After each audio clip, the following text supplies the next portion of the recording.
Who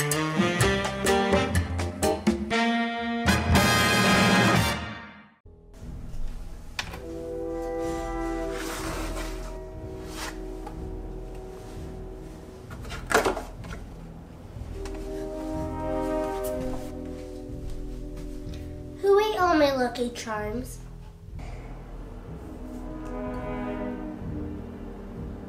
Cereal is a dish best served cold. Served cold. Served cold. Leprechaun! Con! Con!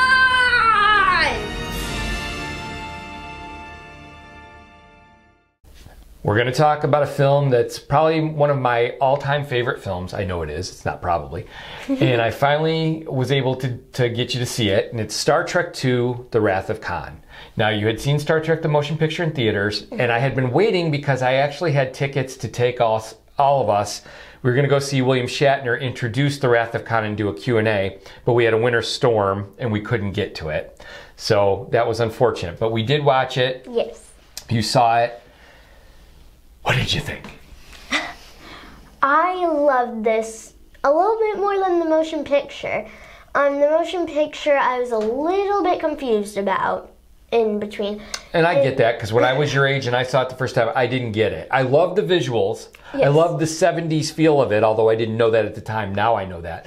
But I really didn't understand it very well, because they were still in the TV series Explorer version of Star Trek at that time. But this one I understood so much better. There were a little bit of confusing parts where I had to think for a little bit, but then I just got it immediately. And I used what they had given me to know. I think at the beginning this was a little bit slow. Well, they're setting it up. And you know, this is probably the first film that I think of as a reboot. You had Star Trek the motion picture, and they tried to go in a certain direction because it had been a TV series, and they basically took the pilot episode of the TV series and tried to expand that into a feature film, which doesn't always work. What's good on TV doesn't always translate to the big screen, right? And Roddenberry was in charge. Now, Roddenberry kind of stepped back a little bit. Harve Bennett, Nicholas Meyer take over here, and they basically do a soft reboot of the franchise, which is why it was slow at the beginning, because they're setting all of that up. It wasn't slow for me, but I get why it was slow for you. I do. So, now you like this. What about it did you like so much better? You understood the story, but what else? Right. I like the constant battle. It's not constant to the point where it's like, ugh, like exhausting. But I like the battle between Khan and Captain Kirk. And I loved Captain Kirk in this one. I think this is a great film for Captain Kirk. I agree with you. His character gets so much more depth here because they allowed him to age. They embraced the aging. It's worked into the storyline. So all the characters having grown older is part of this story. Right. In this battle with Khan that you're talking about, you know, they never are face to face on screen. They're always like, you know, he sees him on the screen or he's talking to him over thing. But it is a battle. You're right, it's a constant battle, but it's a chess match. Right. You know, it's this, you know, who's going to win this? And it's, you know, Khan is out for vengeance, and Kirk is trying to, you know, basically check his every move. And it plays out so... It's intriguing. Right, it's this great battle in the nebula. Did you like the battle in the nebula? Yes. Right, the starships.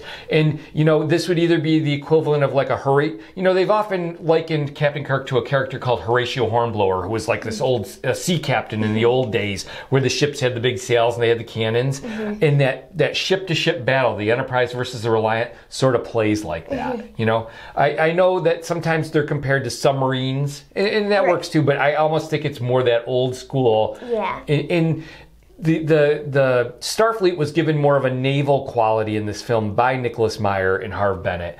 And I think that helped structure the story, because what the motion picture was lacking was that central conflict.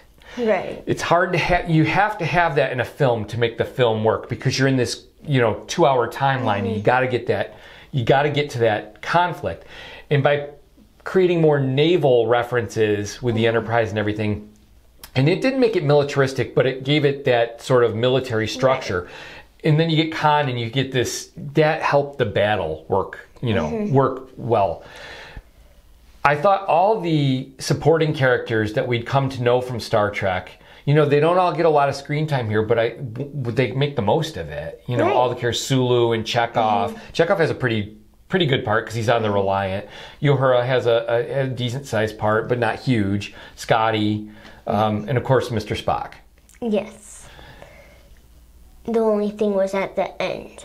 I know. And of course, you're a Mr. Spock fan. And now you have to remember that he wasn't even going to do the motion picture. He kind of came in at the last minute to the motion picture. True. And I think the only reason he agreed to do this film was it was going to be his last, and they wrote him this really great, ending for his character. And that plays out. But of course, what the next film is called Star Trek III: The Search for Spock, and he actually directs it. So that might give you a little bit of a clue. But he does a great job here. I mean, this is, I see comparisons all the time because there was Star Wars and then there was The Empire Strikes Back. And there was Star Trek the Motion Picture and then there was Star Trek 2. And they're like, which was better, The Empire Strikes Back or Star Trek 2? I don't think you can't compare them. No. They're apples and oranges. But as the second film, both kind of outdo their predecessor in a lot of ways. I really liked the Genesis type of thing there. Oh, when they walked into the Genesis cave, you were really like, wow. And the whole concept of that is pretty cool. I liked the mission here, whereas the motion picture, I had to really think for a minute, like, what was the main mission? Yeah, that's much more, this is philosophical in its own way, but it doesn't get bogged down with the minutia of the philosophy. Now again, when I first saw Star Trek the motion picture, I didn't understand it as a kid. I loved the visuals. Later in life, I've come to appreciate that film for different reasons. But Star Trek 2, from the moment I saw it, that's what got me into Star Trek. At that point, Star Wars was the first thing I really remember seeing vividly in the theaters as a kid and being all excited about. So everything that was science fiction after Star Wars, I compared to Star Wars, right? So I tried to watch the Star Trek TV show, and I really didn't get it. I liked it. It was okay, but I didn't love it. I didn't really get into it. But then I saw Star Trek 2. And then I went back and watched those TV shows and I had a new appreciation for it. So when I think of Star Trek and what I love about Star Trek, it always goes back to the films with the original cast. And this, for me, was top of the mark. This was the one. And it stands by itself. I mean, it could be all by itself as a film, and it would be enough. But I will tell you that Star Trek 3 and 4 basically play as the second and third acts of a trilogy with this one. So it kind of plays out. Are you interested in seeing the next film? Yes. I think the last thing would be that for me there were some contradictions with the characters. Okay. I thought that they were going to go one way with this and they went the completely opposite way. But you know what? I liked it. I liked it way better.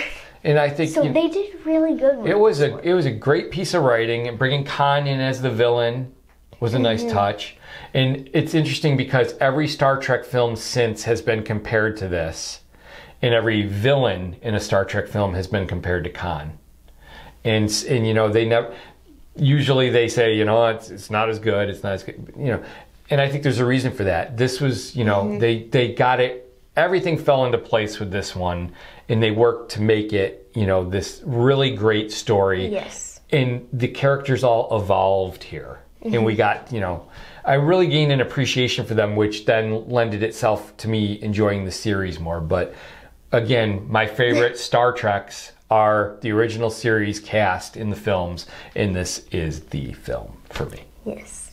Okay. Yummy or crummy for you? Yummy. And yummy here too. We should probably do it this way. Yummy. I can't do it with that hand. Can you do that?